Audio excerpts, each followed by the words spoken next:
the live button, and we will also record. And okay, we're ready to go whenever, Karen. Okay, good. Good, thank you. Well, hello and welcome to the Speak Truth to Power Fall 2023 Speaker Series. I'm Karen Robinson, the Human Rights Education Program Director at Robert F. Kennedy Human Rights. And today I'm joined by three change makers, Joe Eldridge, Jaira Montanez, Gabrielle Cardenas Montoya. If you have questions, please put them in the chat, and thank you all for joining us. I first would like to thank Joe Eldridge, founder of the Washington Office on Latin America and a longtime human rights activist and a longtime RFK friend and supporter. Thank you for joining us this morning for a conversation about the history and current state of promoting and protecting human rights and democracy in Latin America and the Caribbean. As a side note, Joe and I go back to our days at American University, and Joe officiated my wedding. So I have long been an admirer and fan of yours, Joe. So thank you so much for joining us this morning. Thank you. And I would also like to welcome Jaira and Gabriella.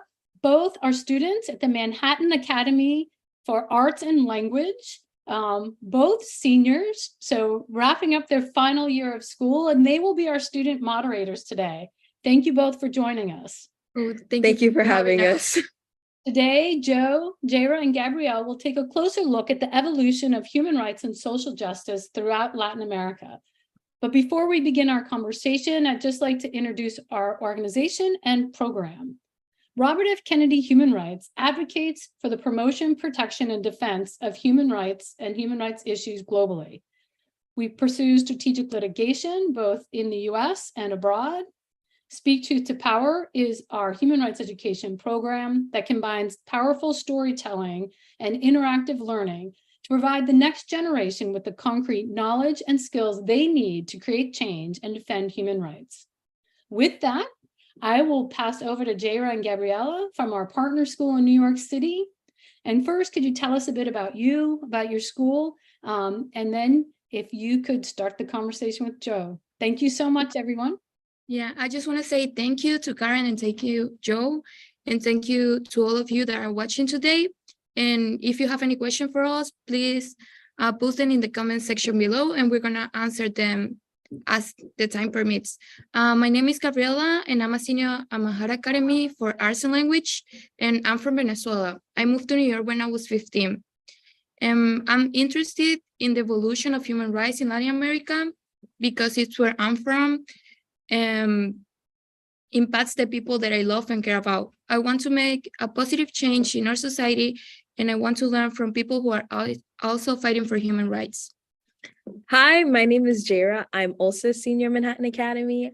I'm a leader for my school's student-led equity team. In equity, we look at issues of equity in the school and work with leadership and the school community to address issues of equity. So I'm really looking forward to begin a conversation with Joe today to learn more about how we can make change not only happen in our local context, but also on a bigger scale, and to learn what lessons history can teach us. Before we get into it, we wanted to give you a little background about our school. We are a public high school in Manhattan for newly arrived immigrants and students who are learning English. Recently, we have had a large increase of students from Venezuela, Ecuador, and many other countries throughout Central and South America. Many of the students in our school are asylum seekers, and many of us are living in shelters and temporary housing. In our school, we work together as a community to make sure everyone and their human rights being met. For example, last year, when there wasn't enough quality food in the cafeteria for all students, many of whom depend on the school food. So we organized students, teachers, and administrators to speak directly to the director of school foods. Or when new students needed warmer clothes, we put together a school thrift shop. We know that food, shelter, and education are human rights, and we try to make sure that it's happening in our community. So we are really looking forward to hearing about human rights in Latin America. Now let's start a discussion. Joe, would you like to tell us a little bit about your work in Latin America, why that region of the world is of interest to you, and how you came to found the Washington office on Latin America? Thank you very much. It's a privilege to be here with the RFK Center and with you young people. You are the people we've been waiting for. You are the hope. So it's a real privilege to be here and to participate in this conversation. My exposure, my introduction to Latin America was way back in 1970, when an agency, a mission agency of the United Methodist Church, in all of its infinite wisdom, decided to send me to Chile. I arrived a couple of days before the election of Salvador Allende, a socialist elected by a coalition of parties that included the Communist Party. Remember, this is the middle of the Cold War. So immediately after the election of Salvador Allende, the White House, Henry Kissinger, Richard Nixon, a bunch of Chilean business people decided that they were going to do everything they could to undermine, well, prevent Allende from taking office first, and then undermine his government. And for 3 years, they worked assiduously to conspire to overthrow Allende, which came to fruition on September the 11th, the first September the 11th, 1973. And so I was living in a scruffy, popular neighborhood called La Poblacion, and witnessed the detention and disappearance of many friends, because it was an occupation by the Chilean military. So everything that, and I was working with a group of faith-based communities to document U.S. intervention. The coup was on a Tuesday morning. 5 days later, the military raided our office and took away the 2 people who happened to be there, who were seminarians. I came back to the United States months later, full of indignation and fury at the United States, because I held Henry Kissinger and Augusto Pinochet Ugarte personally responsible for the disappearance and death of many friends. So, and this was there is documentary proof that the United States supported the military overthrow of a democratically elected government, and then rewarded that government with massive amounts of U.S. military and economic assistance. So I came back to Washington determined to try to stop military aid, to cut off aid to the Pinochet dictatorship. And as I say, my motivation was anger. And I soon learned that while anger is a good motivator, it does help you narrow the path forward. And it's not a very good motivation for persuasion. And in the Congress, it became evident that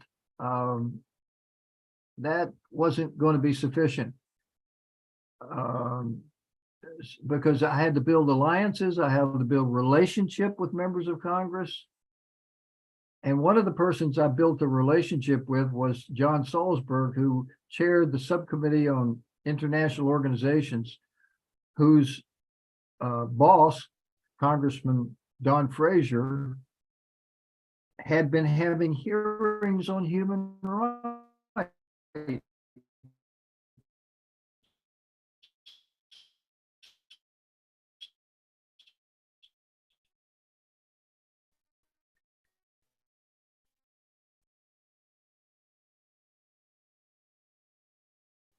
And while in some ways those hearings had little impact in Washington,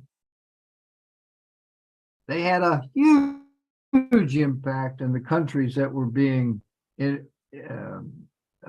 discussed in the United States Congress. John also taught me something, and that is that working to cut off aid to a dictatorship is doing human rights work. He introduced me to the Universal Declaration of Human Rights, the human rights treaties, and helped me understand that working for human rights often means activities associated with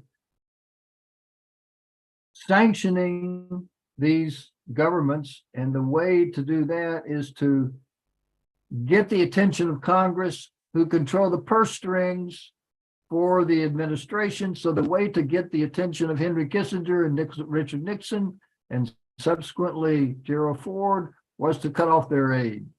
And that's what, and working with Senator Kennedy in the Senate and Congressman Frazier, a lot of movement was taking place. The first human rights amendments introduced were country specific, particularly vis-a-vis Chile. And then Congressman Frazier introduced an amendment that said that no military aid may be given to any recognized standards of human rights. That passed the House, all the land, and is actually called 502B. It's still on the books of the Foreign Aid Act of 1961.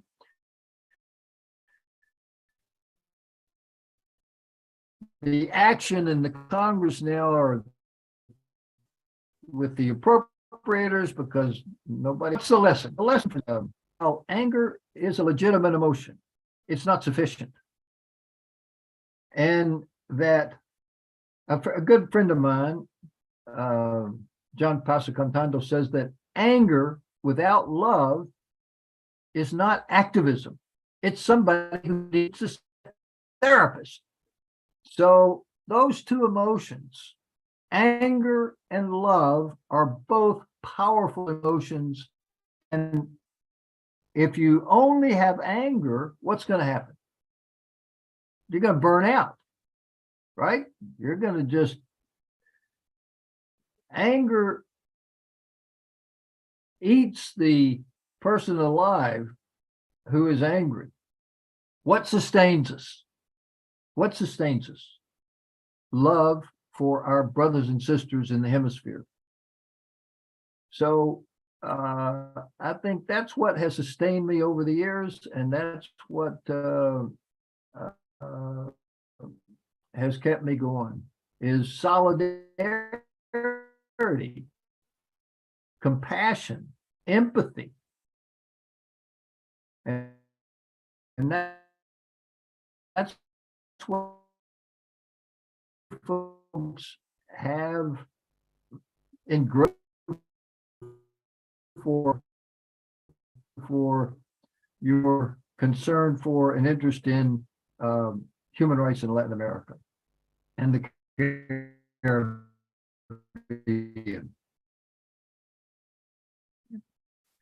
Thank you so much for sharing that with us. Since you're talking about this, I'm particularly interested in Venezuela, and I would like to know what is your position on the immigration crisis in Venezuela and what is happening there. And also, yeah. Oh, yeah, about the immigration crisis. What role do you think the U.S. play in this, and what might the U.S. do to ensure that human rights are being met there? Well, you know, 6 million people have fled Venezuela because it has not only a repressive government, it has a dysfunctional government. Yeah. And So all of the resources in funding to the needs of Venezuela's population. So has been extraordinarily generous and hospitable to Venezuelan refugees. The United States, not so much. As you know, many of these Venezuelans have been making their way through what's called a Darien Gap, which is this trail through a rainforest in Panama that many hundreds and thousands of people, a dangerous trek across Panama, Costa Rica, Honduras, Guatemala, desperately trying to reach the U.S. border. And those that the recent decision by the administration to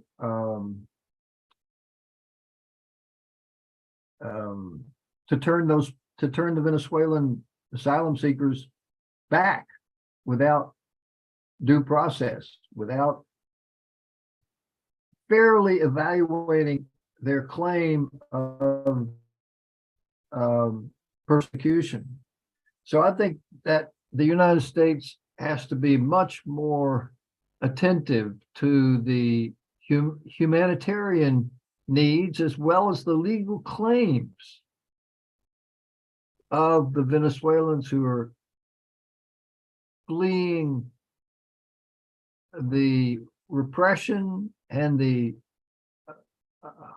scarcity of basic requirements for living in Venezuela. So I think I have been very discouraged by, well, first of all, the administration, this administration maintained this Title 42, which gave them the right simply to turn people back and to repatriate whomever. That was lifted, but the border policy has become more militarized and causing, I think,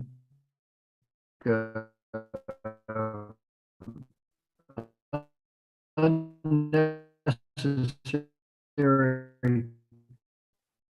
harm to many people who are fleeing. We should be a more generous nation. We should be one that is much more hospitable to those people who are fleeing their respective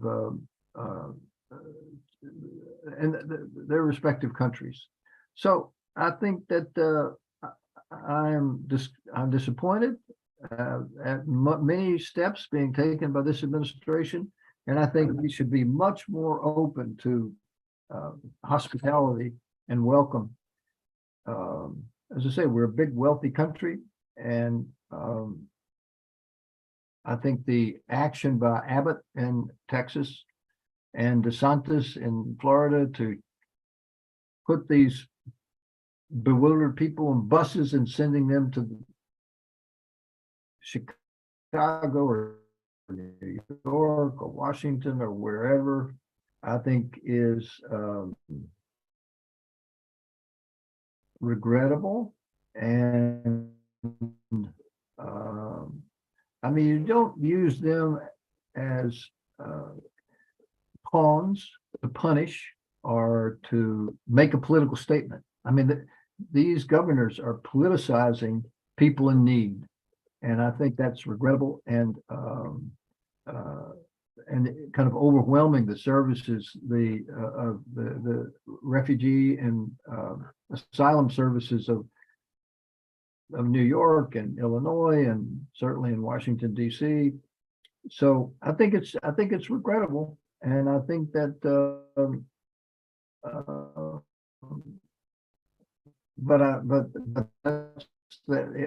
they have, as I say, these Venezuelans, as well as other migrants or asylum seekers from the hemisphere, are being used politically, and I think that's exploited politically, and I think that's wrong.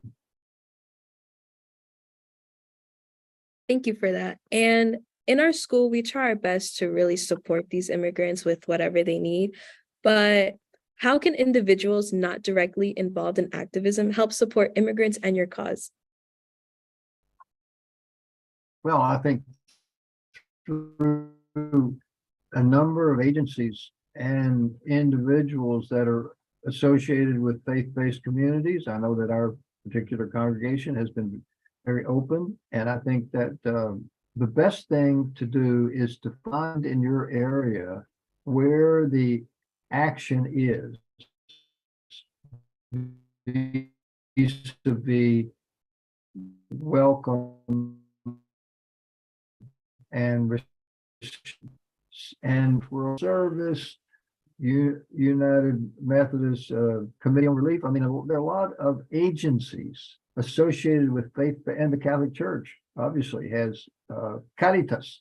A lot of these agencies are doing really good work. So the question is to find out, one, what they're doing, and two, are there ways in which individual citizens can attach themselves to some of these organizations that have the connections with many of these groups. Certainly in Washington, when a busload of asylum seekers or refugees land in Washington, the word is sent out, and there are volunteers from this area who go to meet the bus to begin to provide emergency insurance or the asylum seekers as they're offloaded. So I think there are ways. I think it takes a little ingenuity, a little initiative on the part of concerned Americans, but I think there are certainly ways through established bodies and through individual churches and organizations that have the capacity to provide for services for these individuals. I would like to ask, what can we learn from history of dictatorships and conflict in Latin America? And what are some themes or conditions that lead to this conflict? What are the conditions that lead to dictatorships? Yeah.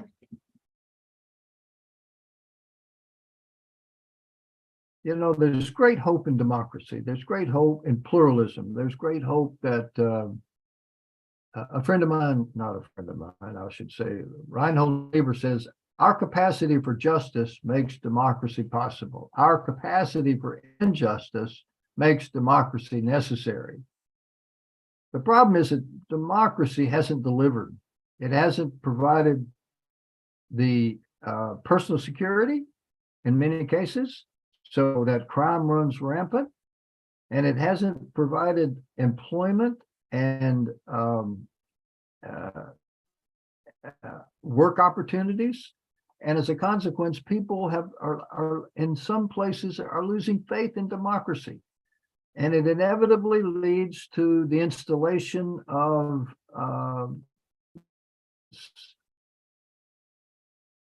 an autocrat who claims that he or she can lead the population out of the wilderness by promising. I mean, you take an example like El Salvador, where President Bukele has imprisoned 70,000 plus young people without any due process, simply swept them off the streets and locked them up as a way to, quote unquote, prevent the violence that has afflicted the people of El Salvador, so that people claim that now they can walk the streets without fear of being assaulted or attacked. And he's very popular. If you talk to Salvadorians in the United States, if you talk to Salvadorians in El Salvador, he is very popular.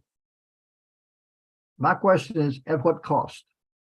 Because in the process of doing these, he's also undermining the institutions of democracy Mhm. and the separation of powers. He has effectively asserted control over the judiciary and the legislature so that there's virtually no separation of power. He is, by constitutionally, not eligible to run again as president. He's going to push that aside and run again as president for a second time and win. So I think democracy is fragile, and democracy is, as I say, it hasn't delivered on all its promises, and as a consequence, it is, the fragility of democratic rule is certainly under examination by our brothers and sisters in the hemisphere.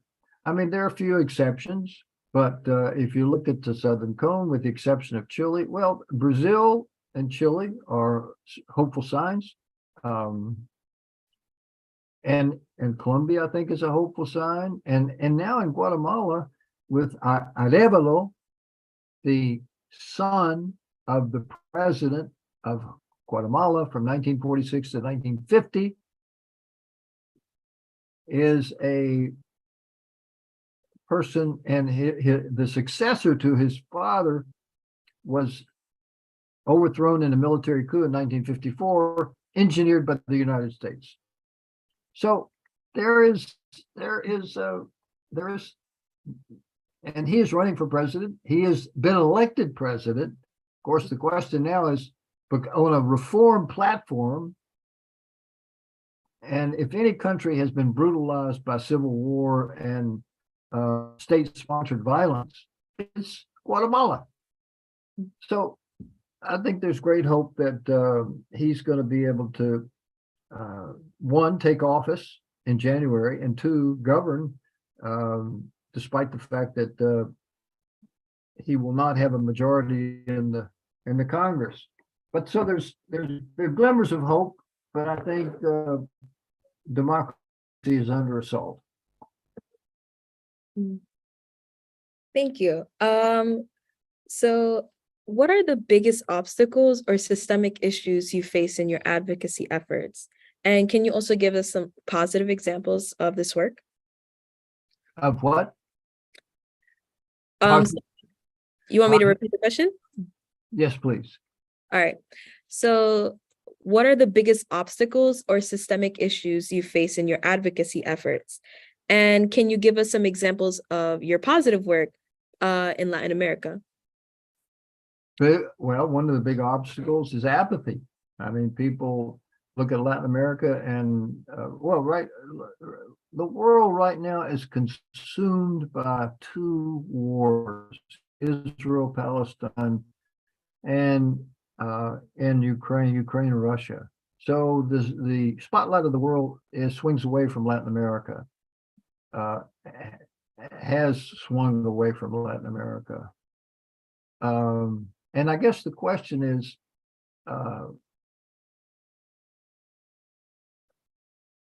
how do you, but Congress continues to have an important role in the conduct of our foreign affairs. There's this House Foreign Affairs Committee, Senate Foreign Relations Committee. How do you make them more attentive to the genuine needs of the populations in the region? And as I pointed out, I mean, Chile, I mean, Latin America is too often politicized, both in Washington as well as in the region. It is, how is Latin America strategically important to the United States? What do you think? I think, yeah. Why is it strategic? Kissinger once described Chile as a dagger pointed at the heart of Antarctica. For me, So what issues rile up members of Congress. It's border issues right now, right? The issues of Latin America are concentrated and summarized in the challenges at the border. Because there is a long border with Mexico, and Mexico and our sovereignty, control of the border is paramount in the minds of many, certainly Republicans, as well as Democrats. How do we move beyond the border to look at the conditions that are leading to this mass exodus of thousands of people from Latin America? Why are they leaving their respective countries? I lived in Honduras. My wife is Bolivian, and I lived in Honduras for 3 years in the 1980s. And I think if you look at what's driving it is that governments are not able to respond to people's needs. Yeah. Number two, people want a sense for their God-given right to human dignity, which is not possible in many of the countries of the hemisphere. They want what everybody else wants. They want a secure job, an income, and to be able to feed their family in relative security.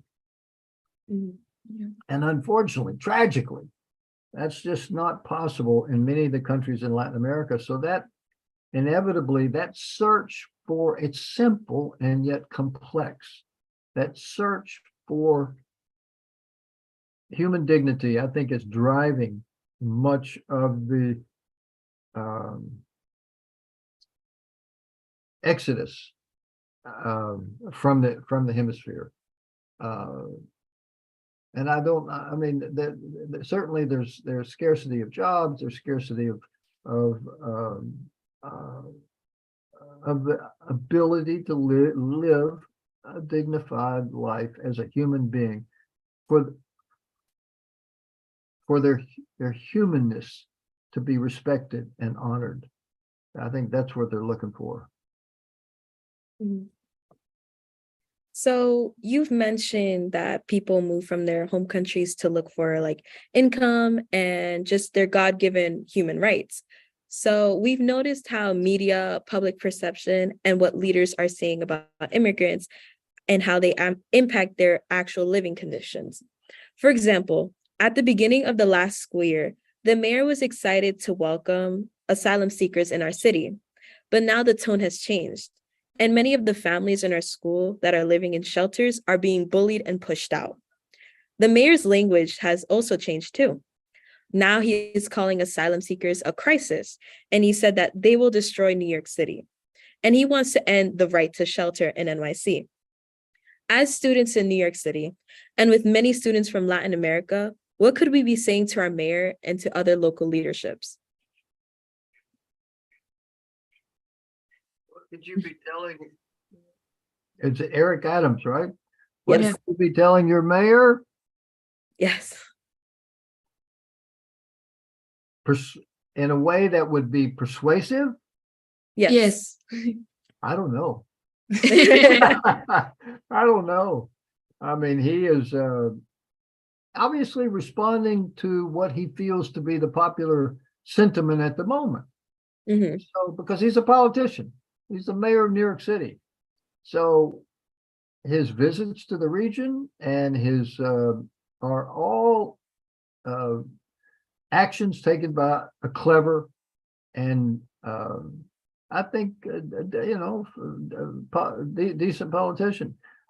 How do you be persuasive with Eric Adams? I don't know. I mean, I think that the civil society in New York City needs to rise up and be responsive and take people into many of these refugees or asylum seekers or economic migrants into their home to alleviate some of the burden on the city. I mean, the city is spending millions of dollars putting these people up in hotels. And that's his concern. It's a financial concern. It's an economic concern. So I don't know, maybe you students could do a survey, just do a survey of people who live in New York City or in the environs and say, would you be willing to, I mean, there are a lot of extra bedrooms for a lot of people. My sister-in-law works for an organization called Neighbors Link in Westchester County, which I think Westchester County, and Mount Kisco, what's it called? Kisco, something. where they do have a significant and effective program to respond to the needs of many of these migrants. You know what else? They need to learn English. So one of the things that you people can do, and other people in New York City, is to set up programs for English instruction as a second language. I mean, that would be terrific if there were opportunities for these people to learn English. They have to learn English if they want to live in the United States. Well, that's not completely true. I think we're becoming a bilingual country, so or trilingual country. I think that, but nevertheless, it's certainly to their advantage, particularly in the job market, to be able to speak English. So I think that young people can certainly be involved in volunteer efforts to in English instruction, and so I think there are ways in which individuals can help, and again, agencies. There are advocacy agencies that are active in the region, in New York City. I think what's happened, the burden is on the people of New York City to find out, one, what's happening, what can happen, and what should happen, and get involved in programs that are targeted to respond in particular to the most needy, to the most needy and most deserving. And certainly if migrants are given or asylees are given an opportunity, they're going to work very hard. They are going to pay, the people like me are aging out of the population. Older Caucasians, older people from Europeans are aging out, and frankly, our economy. Can you imagine what would happen if 11 to 12 million undocumented people living in the United States were suddenly expelled or repatriated? America would collapse. This country would simply collapse. I was in Knoxville, Tennessee last week, and if you look at in the restaurant, in the food industry, who's in the kitchens? Latinos. Who's doing all the landscaping? Latinos. So I think there is I think the Americans have to come to the place where they recognize that this country cannot function without our immigrant support, and consequently give them the respect and the honor that they deserve. Thank you for that. Going back to the U.S. influence and interest, when you look back throughout your work in the region, we know, for example, that Venezuela has oil, the Dominican Republic has coal. Have you seen any first-hand explosion of natural resources in Latin America? Any And first, what responsibility does the US have? I'm sorry, any what? Exploitation. Exploitation. Exploitation? Yeah. Yes. Oh my gosh, yes. I mean, if you don't have a green card, if you can't, they aren't legally allowed to work, then the employers can pay whatever, it's a race to the bottom. They can get away with paying virtually nothing. And the immigrants desperate for a job will take whatever job is offered at whatever wage. That's why this fight for 15 in the food industry and in other low wage industries is so important. And there is a thing called United for Respect. I encourage everybody to go and look up the website of United for Respect.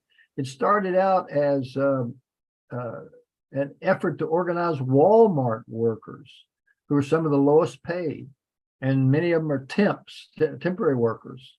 So that they're not given the support services that they need. So I think it's important to find out what's going on. United for Respect is a good place to do that, because they're working with low-income workers across the country. Find out how they operate and how they can be responsive to these low-wage, low prestige jobs, but nevertheless essential for the functioning of the American economy, for the U.S. economy. So I think that's what I would do. I mean, I think certainly in New York City, I'd say in all across the country, $15 an hour should be the minimum that anybody earns. And I don't know what the dishwashers in Knoxville, Tennessee are paid, but they're Latino, and I suspect it's far less than $15 an hour. So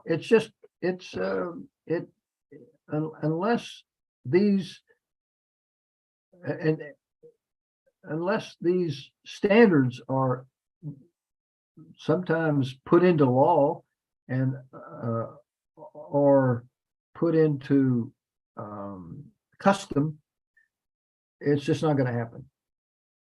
Yeah. Finally, what message would you like to end with for students who are listening? As I say, you are the future. You are the people we've been waiting for. You folks have the energy, the conscience, the dedication, the wherewithal to make things happen. And individuals can bring about social change. It's not individuals united together can bring about significant change. Get to know your legislators, both local, county, state, and federal. Get to know them. Make sure they know who you are. So when you register a concern, or they can't ignore it because they know you. What you have to figure out what your own leverage or influence can possibly be, and then use that to maximum advantage. And you have a lot more power than you think you do. And I think you think, oh, I'm a student. I don't, I can't do anything. I'm a student. Well, that's nonsense. That's nonsense. One thing you can do is you have to vote. And there's a lot of action at the polls, registering people to vote. On election day, getting people out to the polls to vote.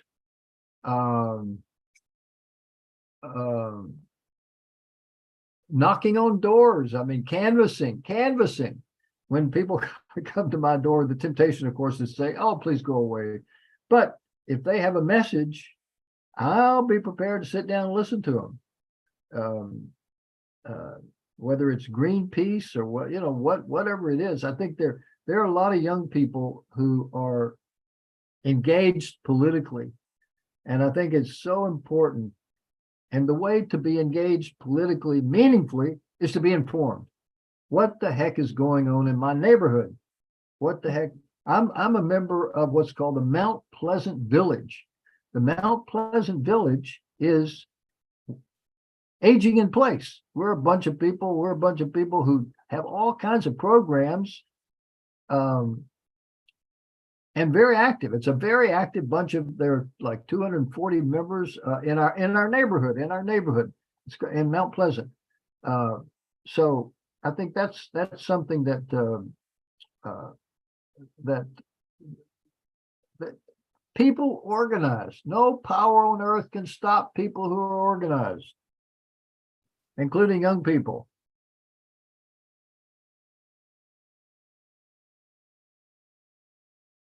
Okay. At this point, we'll open up our question and answer segment. If you have questions for Joe, please put them in the chat.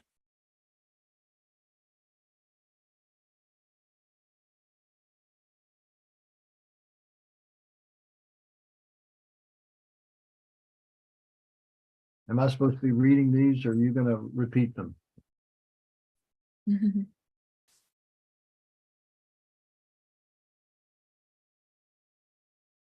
We'll be able to see them in the Q&A section or in the chat, so we'll read them out to you, Joe.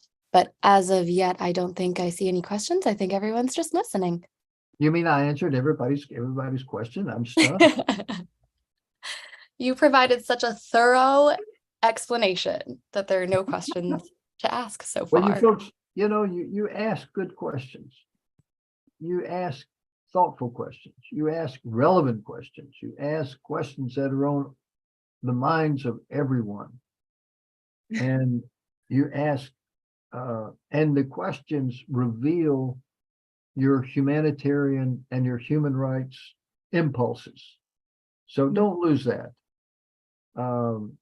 I think the meaning of our lives is expressed through our solidarity, especially our solidarity with the lost, the left behind, the left out, the most vulnerable. And I think that's where real meaning is, can be found.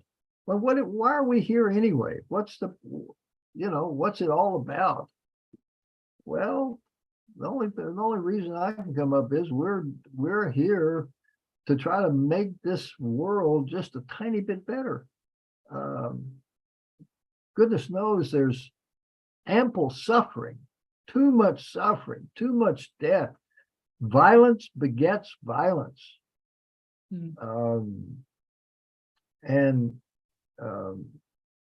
Dr. King said that darkness cannot drive out darkness, only love can. Darkness cannot drive out darkness, only light can do that. Hate cannot drive out hate, only love can do that. Yeah. So, and the problem is that there's too much darkness in this world. So what are you supposed to do? Light a candle. And don't put it under the bushel, put it on top of the bushel, so that light can be seen by everyone. And you folks are the light of the world. You've got to help light this world up in a way that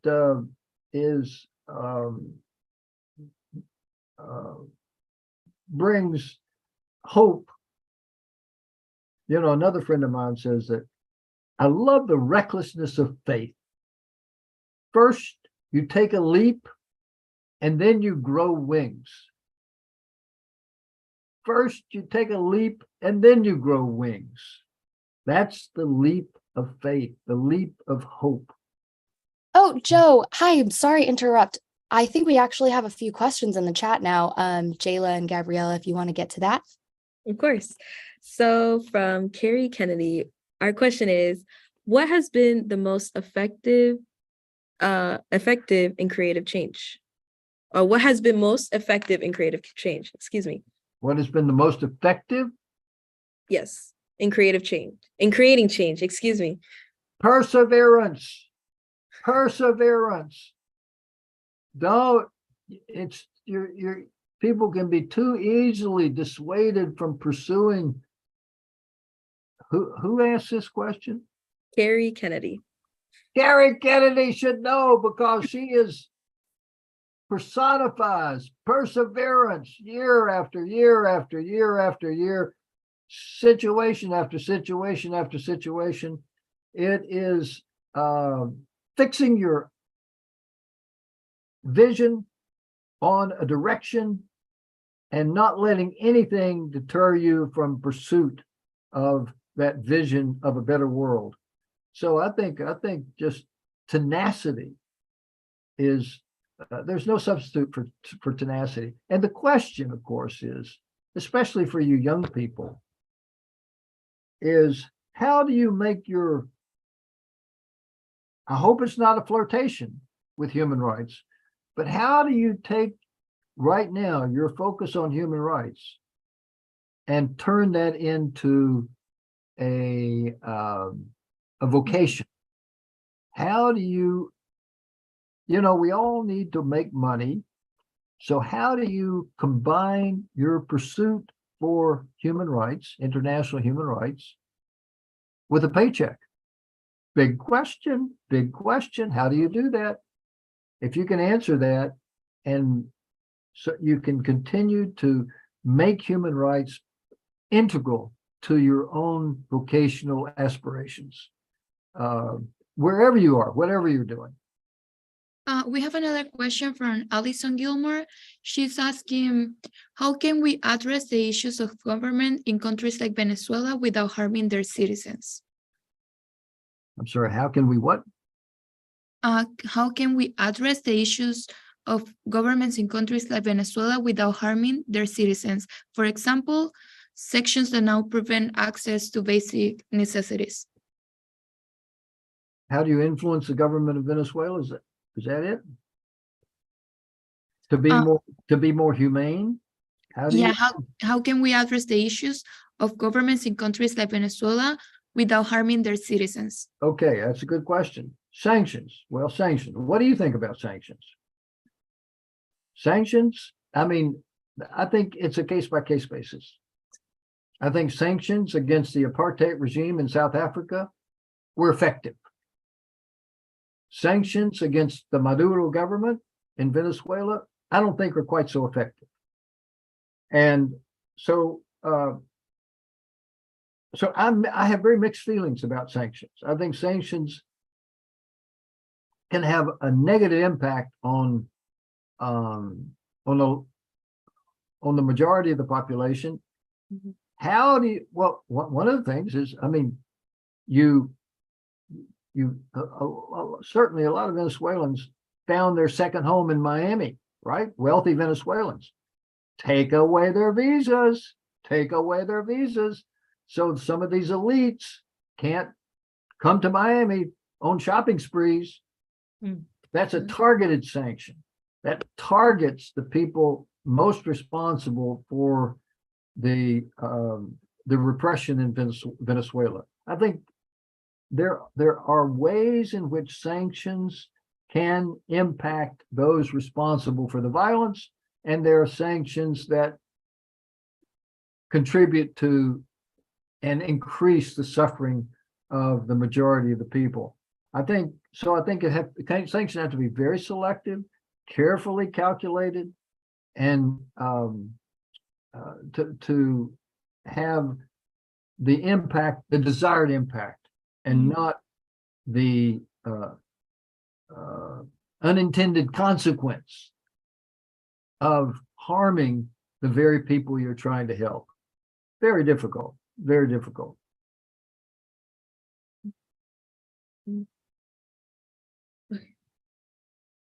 So we have another question from Carrie Kennedy. Can you talk about the coalition of mining companies, military and government against indigenous people and lands? Mining companies? Yes. The extractive industries? Yes. The collusion of mining companies, military and government against indigenous. That's a huge issue. And Yeah. Carrie probably knows a lot more about this than I do. I mean, Well, we actually have her online now. She's joined us as a panelist. Surprise. Hi, Carrie, you should answer this question. You know more about it than I do. I mean, there is collusion, and the extractive industries despoil the environment, are exploitative, and yet generate enormous revenues for certain people and certain governments. Hi, Carrie. How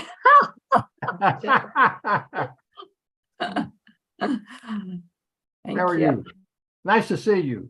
I'm so happy to see you and to hear, Joe, in case you didn't notice, is a religious man. He's a preacher. What are you, Joe? Methodist, United No, Methodist. I know you're Methodist, but aren't you also kind of what we would call priest? Yes, I'm ordained. I'm an ordained United Methodist minister. That's very Okay, true. he's a minister, so you call him Minister Eldridge. No, But that's this what, is I am, and I think, a lot of people come to human rights from a lot of different positions. The law, a lot of people are drawn to human rights because of their devotion to the law. There are people who come to it by virtue of their ethical formation. And in my case, I believe that we were all created in the image and likeness of God, and therefore all are of infinite worth and value. That's my starting point. That creation is good. How do we make it better? Those are faith statements. You can't prove them. There's no way to prove that creation is good. It is a decision. It is a faith affirmation that creation is good and that we ought to be doing something to make it better. So yeah, I mean, I was have been very much influenced by my faith, and that's what really got me involved in international human rights. But I say there are lots of roads that lead to this, the center, the core, the conviction that human rights should be the guiding principle of people and governments, which you have devoted your life to make sure that it happens.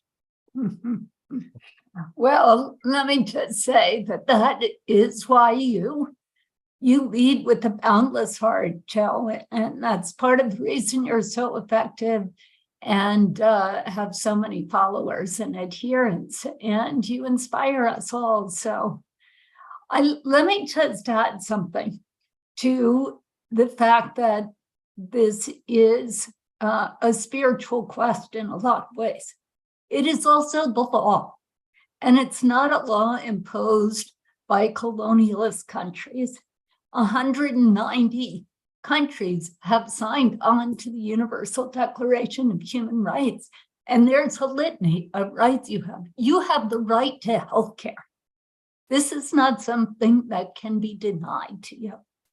You have the right to freedom of expression.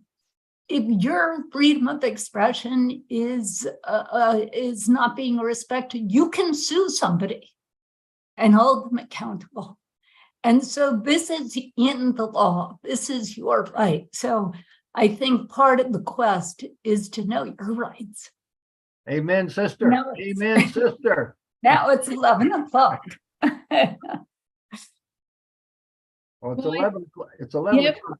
We've hit 11 o'clock, so I will just do a quick wrap, and it's just exciting for me to see generations of human rights defenders here on this call.